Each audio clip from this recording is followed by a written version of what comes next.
our backyards to the realities of the third world. We take a raw and real look into the challenges and the pursuits of social justice. Welcome to The Point.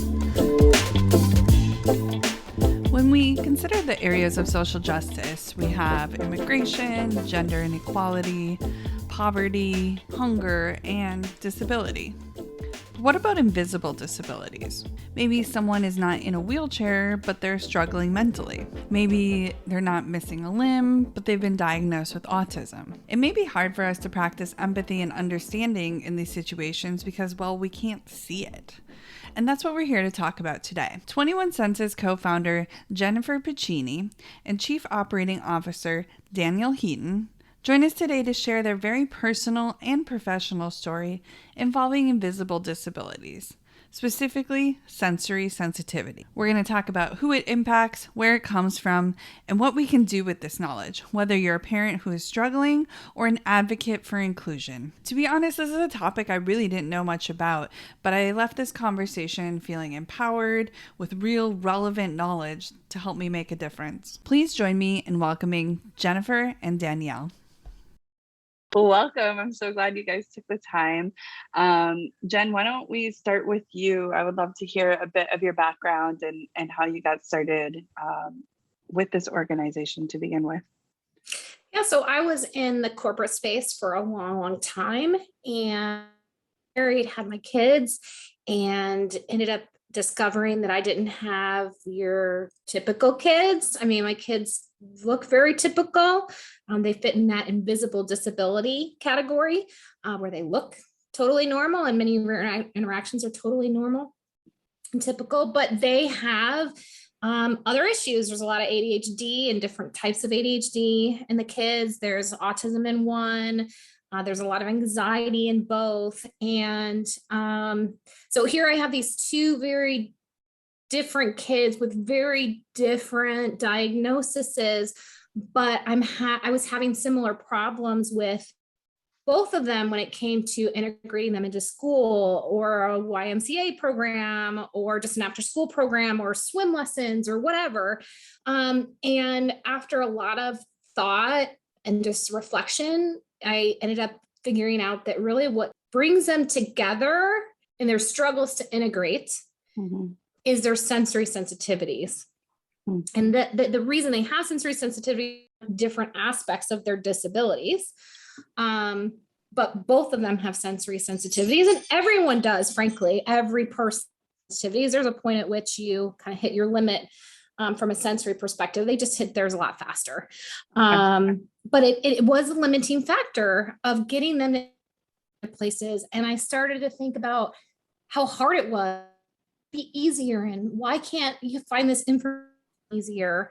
Why can't places understand that if you just turn the volume down 2 notches, like my kids could participate and everybody else would still be fine. So it really kind of came from that place of, I went through something really, really hard. It didn't have to be as hard as it was. And so I started this organization in order to do that, to help other people, to help businesses, to help parents, really any that interacts with the kid. That's what our goal really is. No, that was great. I appreciate that story. And so Danielle, would you be able to share with us your background as well? Sure. I spent over a decade in corporate, in educational publishing, and I was managing big data and the technology around big data and projects associated with that, all related to digital marketing.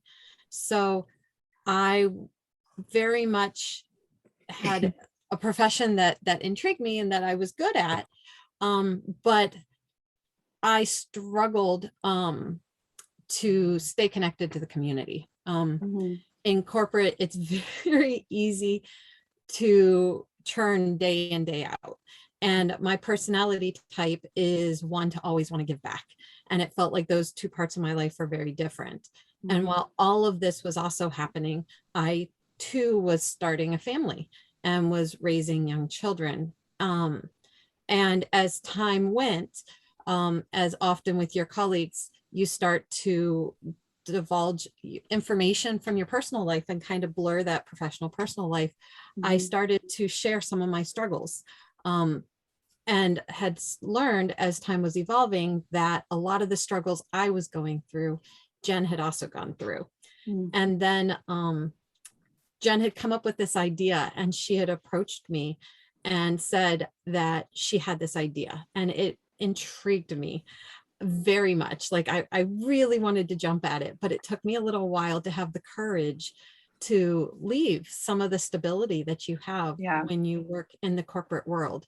But I just came to a point where I felt like my personal life had come to a point where I could take a breath, and my professional life just wasn't fulfilling in the fashion that I wanted or hoped it would be. And I really wanted to make this jump. And I remember the day I called Jen and I said, okay, here we go. Does this offer still stand? Let's do this.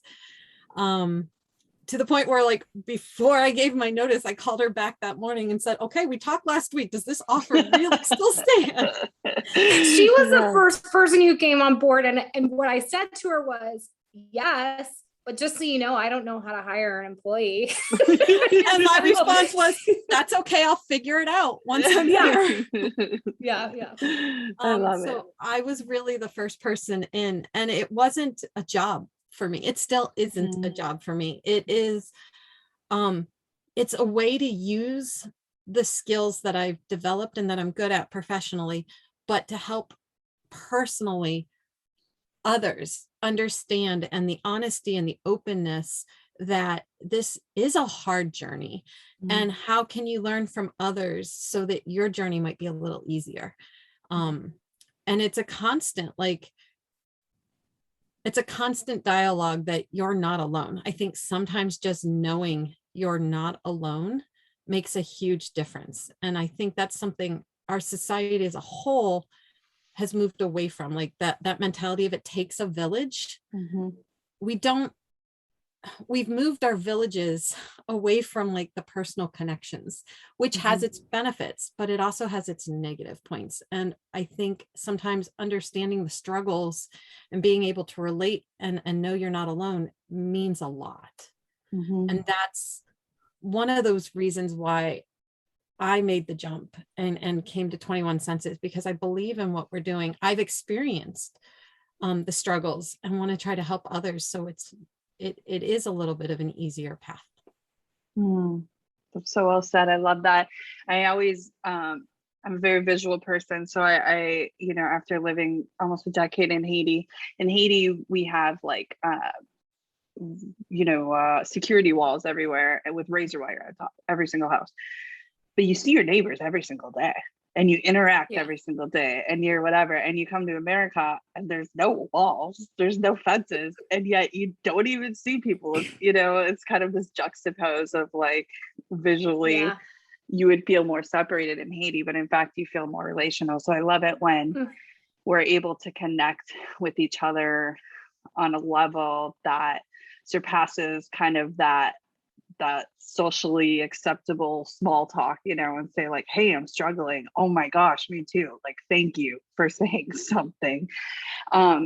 Absolutely. So let's talk a bit about what is sensory processing disorder. So I heard you also refer to it as sensory sensitivity. So is there a difference, and exactly what is it? What does it look like?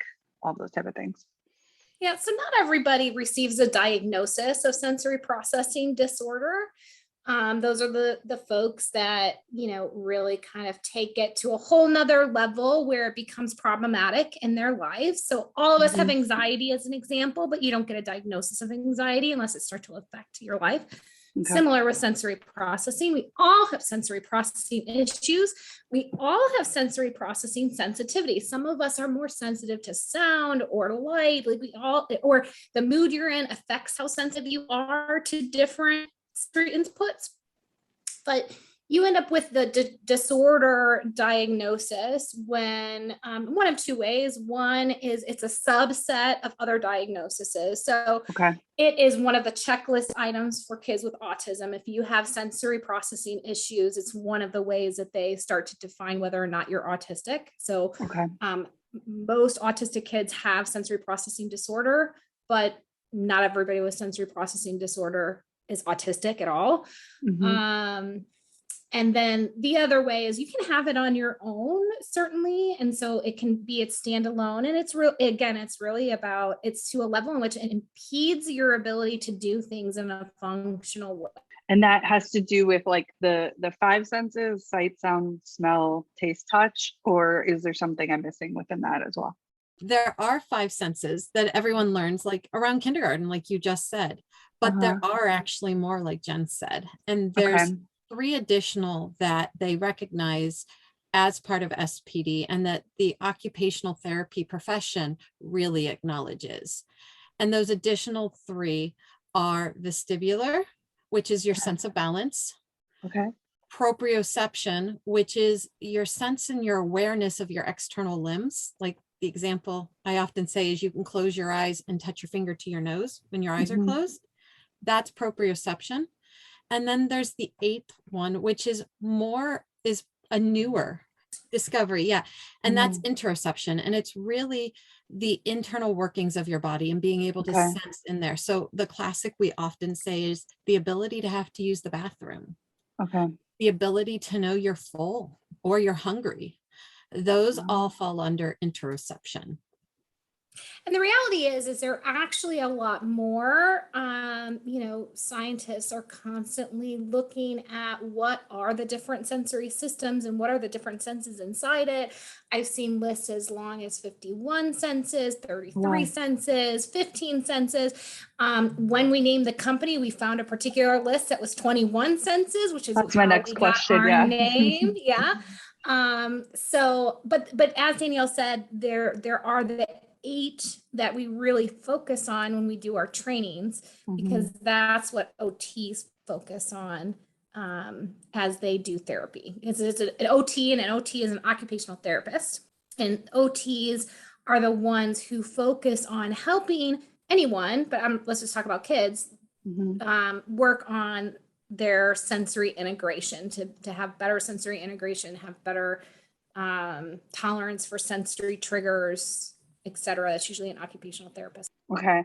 So then I think most people's questions and similar to autism, something like that, is there a known cause? I think it's similar with it. It's going back to what we were talking about earlier with, trying to find your tribe. We didn't say it quite that way, but trying to find a community that can help you. With invisible disabilities, many invisible disabilities, there is not a known cause. They haven't yet found the genes that cause it. They can't say that it was trauma at birth quite yet, or, during pregnancy or any of those things. So not only, I think that's part of where, a parent of somebody with sensory sensitivities can sometimes have a little bit of a different kind of struggle, not more or less, just different, is you always wonder, where did this come from? And a lot of times, is this my fault? Especially as women, did I do something while I was pregnant? Should I not have worked full time? Was I too stressed out? Blah, blah, blah. But also that other people can't see it. You don't see it until it manifests in a behavior usually. So a lot of people will look at kids with sensory issues or many invisible disabilities as a behavioral kid. Like, that's just a bad kid. They have terrible parenting. And usually they're not. That's usually not what's happening. That's a kid who's experiencing trauma. That's a kid who is having a reaction to the sensory environment that's going on. And it's a kid who is having trouble understanding what's going on because they have social or pragmatic, issues. There are bad kids, not bad kids. There aren't kids who are bad.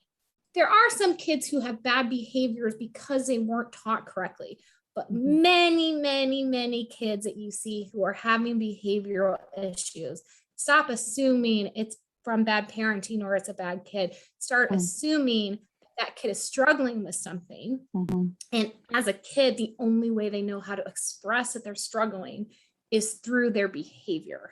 No, that's great. And something I think I was very surprised by, especially as a social work major, is like the DSM-5 is kind of like the Bible of diagnosis. And when I was researching before our conversation, it says that sensory processing disorder is not yet in the DSM-5. So one of the implications of that is insurance. Yes. Is that correct? So talk to us a little bit Correct. about what that looks like for somebody who may be experiencing this. So a lot of times, you need to go get a parent diagnosis. I don't mean parent as in, be parent to child, meaning a higher level diagnosis that the sensory Okay. processing is fitting under. So autism as a parent diagnosis is kind of, an umbrella diagnosis. Maybe that's the way to say it. Okay. And that can be a struggle for a lot of families. There are families, because autism has a lot more coverage for a lot more services and many, especially invisible disabilities. It probably is the one that has the most coverage. There's a lot of times, X, Y, and Z will not be covered unless they have an autism diagnosis, and that's the only diagnosis that you can get help. So Okay. many parents are put in the situation where they have to go and decide, am I going to let my child be labeled autistic in order to get the right services? Or am I not going to let them label my child autistic because I do not think that they're actually autistic? To be debated if you're right or wrong about that. But that's a lot of parents really do struggle with that, especially for kids who are higher on the spectrum. It's harder to, I think we all have a stereotypical kid in our head for what autism is, which is wrong. There is no stereotypical autistic kid. But so I think that's the biggest, just get back to your question. That's the biggest ramification with insurance is they often have to go and find something else to attach the sensory sensitivity or sensory processing to. So that might be anxiety, it might be depression, it might be autism or something else, because they're really then going to get services under that more umbrella diagnosis. And that can be tricky for parents to decide to do that.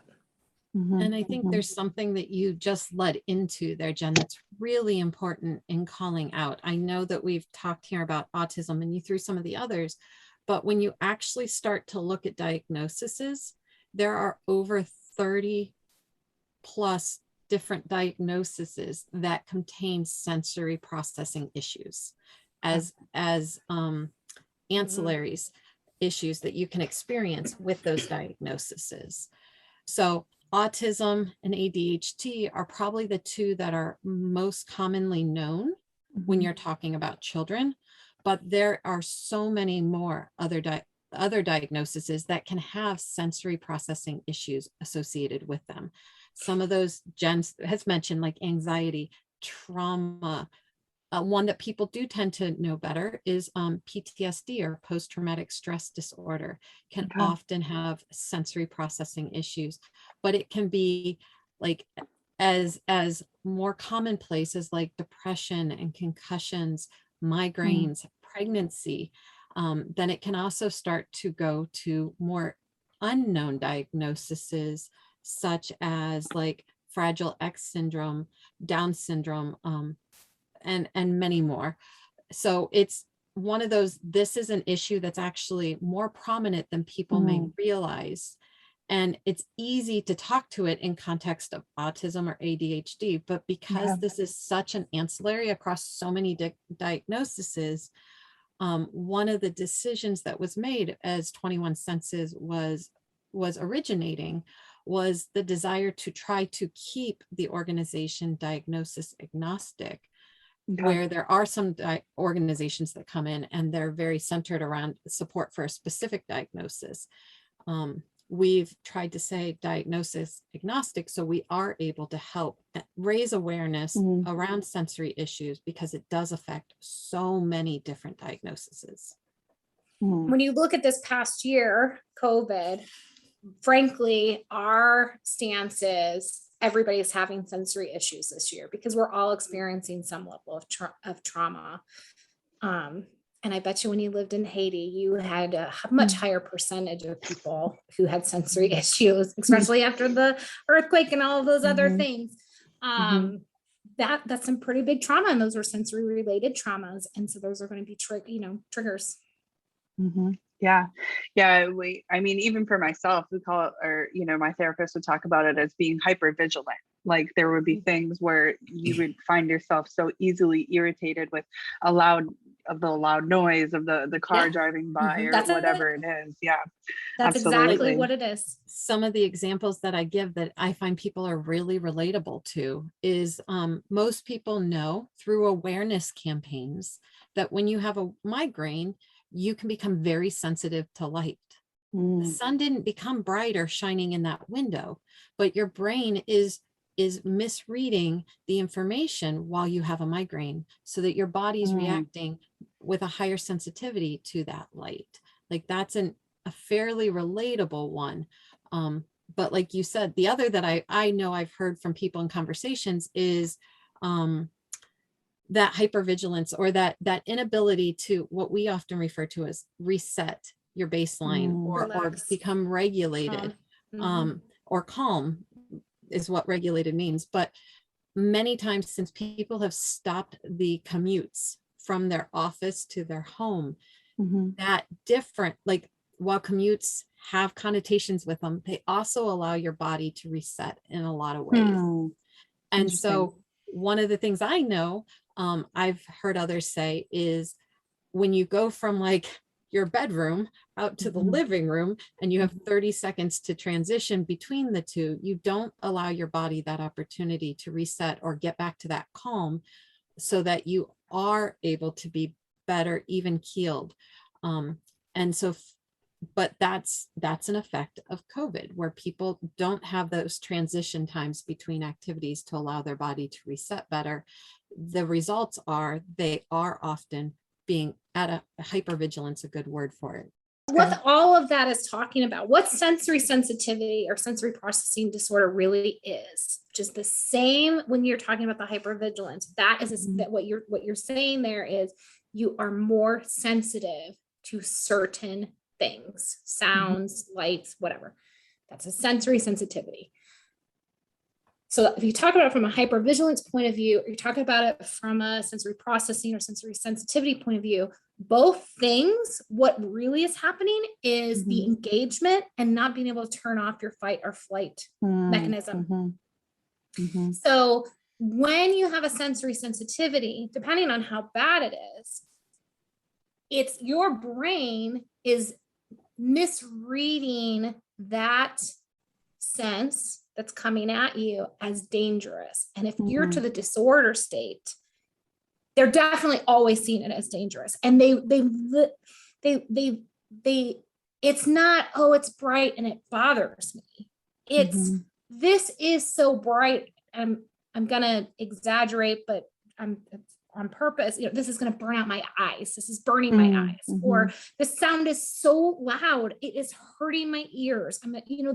They're not exaggerating themselves when they can't deal with it. It is too much. Their brain has basically gone into the mode of a saber-toothed tiger is coming to kill me. And I need to figure out how to save myself, which is why you see behaviors like running, screaming, crying, because that's how our brain evolved, was to get rid of the saber-toothed tiger or whatever it was. You had to run, or you had to scare it, or you had to hide. So it's really the solution for sensory sensitivity is several things, but one of them is we have to teach our brains how to come out of fight or flight mode, especially if we're in it all the time, or how to re-recognize an input and recognize that isn't a danger. Teach our brains that's not a danger, and here is why, because our brains didn't figure that out correctly the first time. That's so well said. And I love that concept that I hadn't really realized before, is like, well, the sun doesn't actually get brighter, but your perspective of it changes. And so it can help us build empathy when we understand that. Right. Yes. That I think is the hardest thing about invisible disabilities, is that where the issue lies isn't as visible. It's Mm, issues occurring in the brain in an invisible disability. And mhm, so sometimes when you can't see it, it's easier to default to the, I don't want to say worst case scenario. It's easier not to apply empathy if you can't visually Easy see. to assume. Yeah. I Assume is a can't good word, see yes. that you're in a when you're of a physical disability, you're in a wheelchair. I can see you're in a wheelchair, so I can make a safe assumption of walking for you is hard, so I can forgive you for needing to cut in the line. But when mhm, you have an invisible disability, you don't have any contextual clue that I'm struggling in some way. mhm, And I might also need to cut the line. And cutting the line is a very like common and good example. Kids with sensory mm, disabilities waiting at like going to Disney, and Disney is actually great with sensory disability people. They have a process for okay. helping people with invisible disabilities. But you know, going through a line that is crowded, is loud, strangers are touching you, you might not have sure footing because of, you know, the pathway, you can't see it, or the pathway is a bit, you know, up and down, or, you know, whatever. That can cause huge panic attacks and then huge behavioral issues in someone who has sensory sensitivities. So while we all need to be fair about getting through a line, frankly, none of us want to stand in that line because we all don't like any of the things that I just talked about. Yeah. But most of us can Our- say, I have to get through. Like, you can And talk our yourself brains through can it. support that input. Yeah. But in a child who's struggling, it goes back to what Jen was saying, where their brain literally is going into, I'm either going to fight, flight, or freeze mode. Mhm, And once your brain actually hits that point, it takes about 20 minutes for the body to allow the chemicals to dissipate, for that child to be able to engage successfully. Like it takes that long for the body to really be able to recover And let's be from clear, being that's pushed 20 to that minutes. level. That's 20 minutes once whatever has frightened you Yeah, has gone it away. subsides. Yes. mm, So for as long as you're in that situation, you're just making it worse and worse and worse. You're pushing that person deeper and deeper into that panic, that fight or flight mode. mhm, And it's not until they feel safe, that they're in a place of feeling safe, that those chemicals that had rushed to the brain in order to turn off some systems and turn on other systems to make you a faster runner or whatever. It takes 20 minutes for those chemicals to just kind of, okay, it's over. I'm not needed mhm, anymore. I can reset to default. mhm. And so let's touch on two things here. So say we are a total stranger in the grocery store line. Somebody cuts us, whether it be a kid or maybe an adult with sensory sensitivities, or we're at Disney and it's hot and we're crabby and, you know, we're not feeling like giving empathy. So what do we do first as a stranger? And then also becoming more intimate, what do we do as a parent?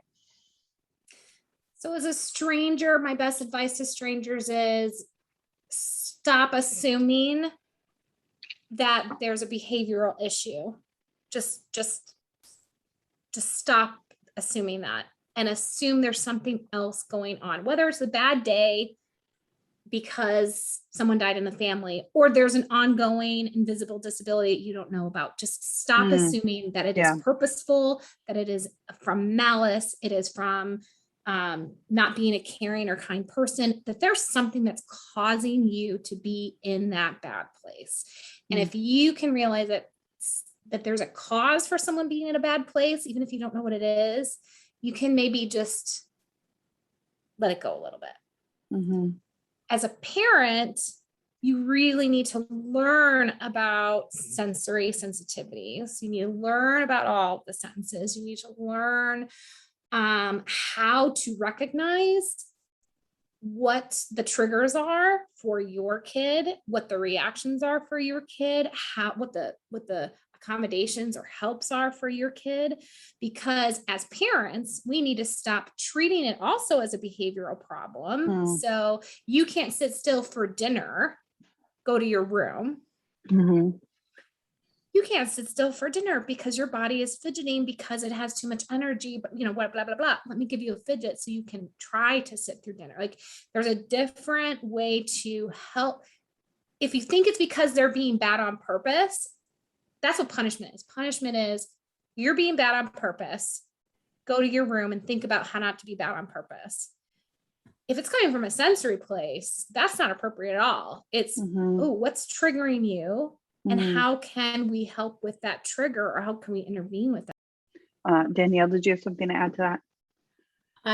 I guess I just come from the empathy standpoint to help others understand what we just said there is not always easy to do.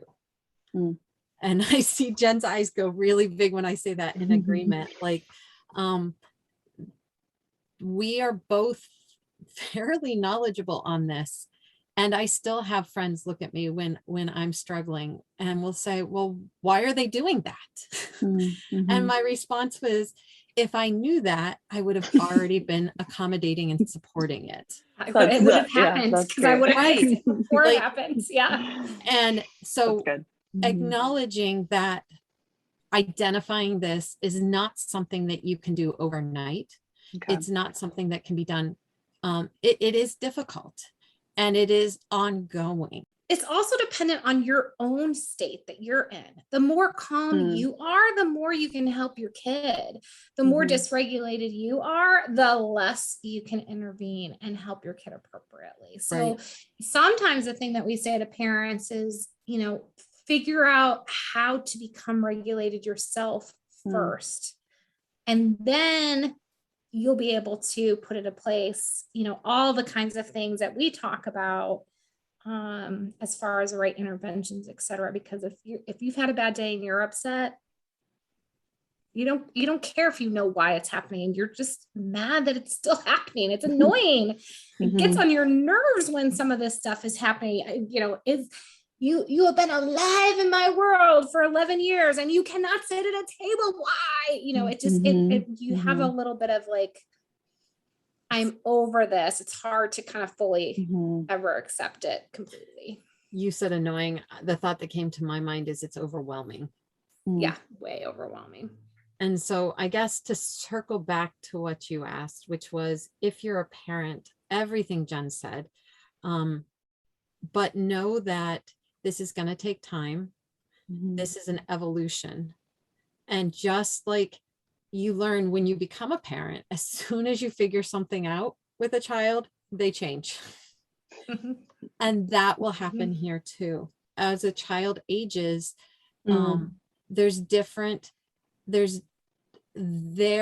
they grow and change too.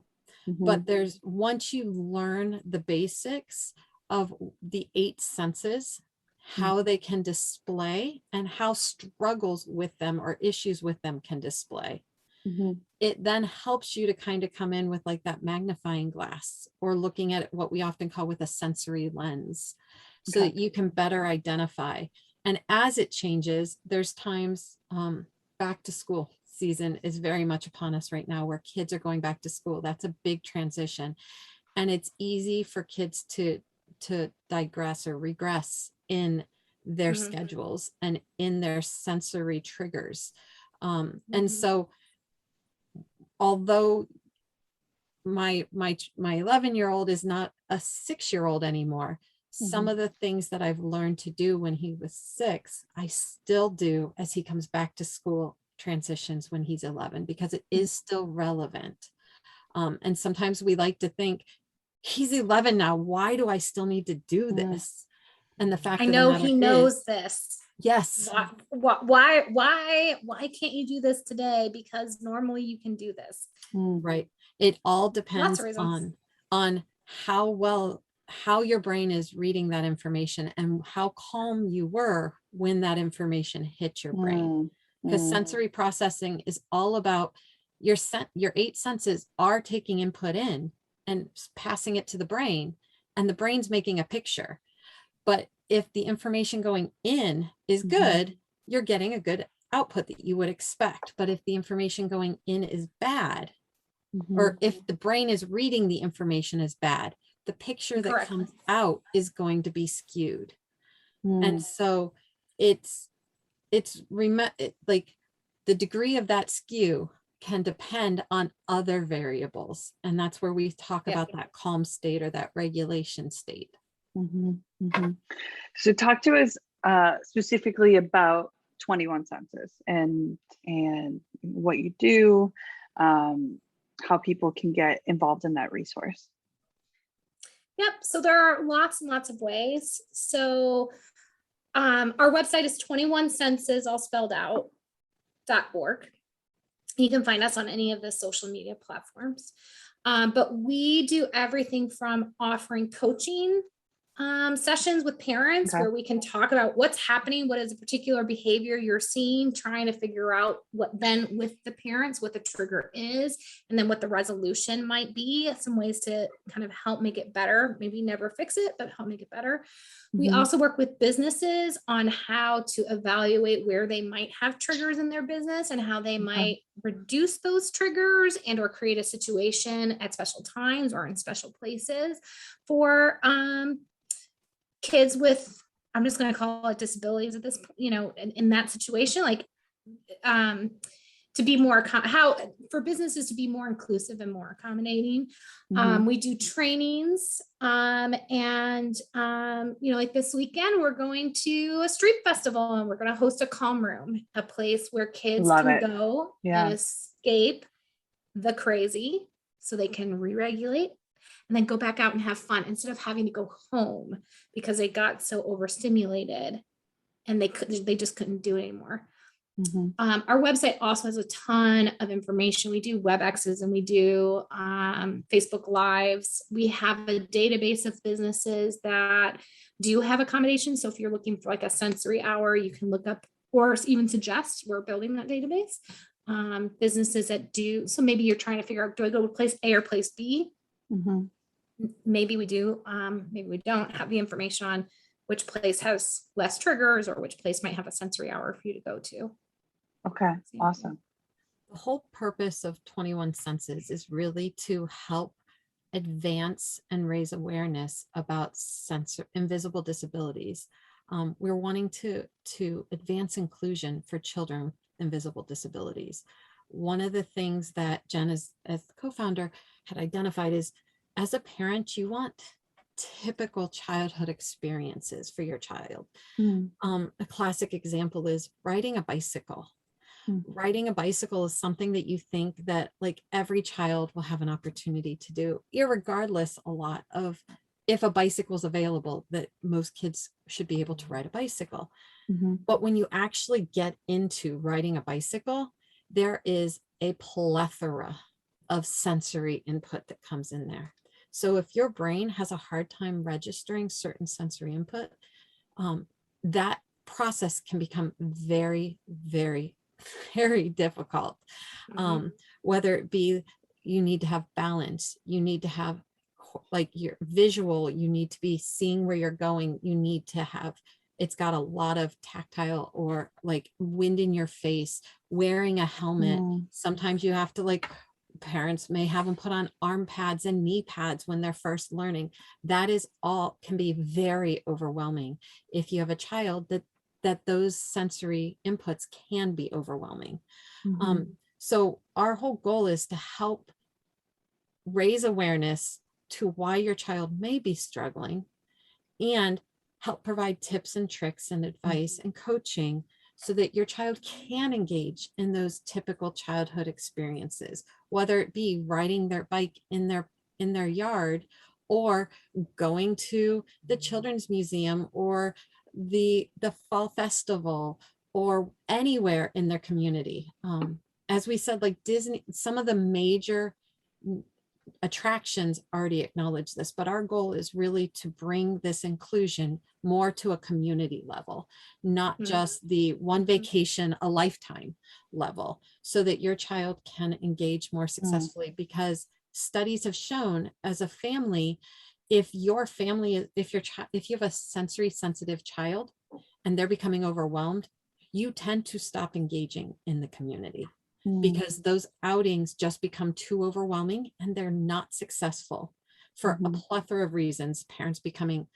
The child becoming overwhelmed, then parents becoming overwhelmed, and you just stop engaging. It's not worth it And usually. so, but those engagements in the community are still so important for a child as they are growing and maturing and developing. And so trying to break that cycle is what is the underpinning that we're trying to do within 21 Senses through the different services that we and supports that we offer. And I would say it's a whole different set of trauma. You're making it worse. It's a whole different set of trauma to not be able to join in, to not be able to stay at the birthday party, to not be able to join scouts, to not be able to successfully graduate from one swim lane to the next swim lane when all the other kids are jumping, up in skill. It can be very isolating. It can be very depressing. It can be, and for the parents too, and for the family too, it can cause a lot of its own trauma. And then that's a vicious cycle because trauma ups your sensory sensitivity. So yeah, we want everybody to be included. I think everybody should be included. And we think it's not hard. Actually, most things that you can do are very easy and within everyone's reach to implement or recognize in order for a lot more kids and families to be included. And so our goal is to help identify these minor ways to make modifications. Like a good to know tidbit is a lot of the COVID guidelines that are in place right now already are starting to help support sensory inclusion. You're in many cases reducing capacity in itself right there. It's a huge component to being able to engage more successlighting. And then there's other minor things that you can do, like reducing sound in a business, reducing the lighting. We're not talking coming in like taking out all of the lighting and replacing light bulbs to a different type of more expensive light bulb. That's not the suggestions that we go into local businesses and do. We work with the businesses. We have actually multiple programs with community businesses. We have a program right now that we're piloting where we go in and we review the business. It's our Sensory Scout program. And we review a business from a physical perspective. And this information is not to grade a business to say they're in good or bad. That is the last thing we want to do. What we're doing is we're collecting information on what's the environmental triggers so that you can be, as a caregiver, better prepared to say, I do want to go to this business on this Saturday as a family outing. But I know my child will be triggered by crowds and by loud noises. So you can go and learn, maybe Saturday afternoon may not be the best time to go. But Saturday from 4 to 5 before they close, they're usually not as busy. And you may learn that they have headphones there that you can borrow so that if you know loud noises are going to trigger your child and they're not, you're visiting during a routine time, those two pieces of information or knowledge will help your family hopefully have a more successful outing. No, I love that. And are there any final words or any key takeaways you want to be sure that people get from this conversation? I think for me, it's that realizing everybody has sensory sensitivities. Okay. And once you realize that, and you can kind of put your finger on where your own sensory sensitivities are, you can start to have better empathy for others and realize that they just have it more extreme. And just stop assuming it's bad behavior for bad behavior's sake. It's probably from something. If you're a kid, it's from something. Mhm. You're an adult, different. You've solidified your behaviors, and you have the ability to think through your behaviors. Kids don't have the ability to think through their behaviors. They just behave. That's true. That's true. Danielle, did you have something you want to add? I think everything Jen said is accurate and spot on. I guess the only thing I would say is if you're struggling with your child, and we focus on children because they are still growing. They don't have the exposure. Their brains aren't as developed. Your brain doesn't actually develop fully, the front and the back lobe, until you're 22 years old. And so that's one of the reasons we focus on children. Is it is so much more dramatic for children, these sensory struggles. If you're struggling, pause, put that sensory lens on, try to look at it from a different perspective. One of the things that we're really proud of is we try to break down, if you're seeing this, it may be a result of that. Okay. It's not saying it is the result, but when you're floundering and you're overwhelmed and you're struggling, sometimes just finding someone who reading through a list going, my kid, is helpful. So if you can take and look at things through a sensory lens, it may help to provide more insight into the struggles you're having, which may help to provide better tools to be able to support your child. But all of that still revolves around that empathy, that acknowledgement that they may be having a different experience than you are, even though you guys are standing right beside each other. That's so good. I know I've learned so much from this conversation, and I thank you, ladies, for what you're doing and just creating a safe space and a community, and allowing people like me that have no idea, to be able to ask questions and have uncomfortable conversations, to say yeah, actually, now that you say that, I have seen this type of actions or whatnot, and be able to, knowledge is power, right? The more education we have, the more empathetic we can be. So I really appreciate your time and all you are doing. Thank you so much for taking the time to join with us today and talk about this important topic about invisible disabilities. I want you to know that all relevant links can always be found in show notes at lapointefoundation.org. If you'd like to directly reach Jennifer and Danielle, you can do that through 21senses.org. That's plural, and it's all spelled out, 21senses.org. Also, be sure to follow them on social media to access some of their free resources. We would love to hear feedback from you on how you were impacted by today's episode. You can email me directly at callie@lapointefoundation.org or reach out to us through our social media at LaPointe Foundation. Thank you for playing your role in making the world a better place. And until next time, keep on fighting for justice.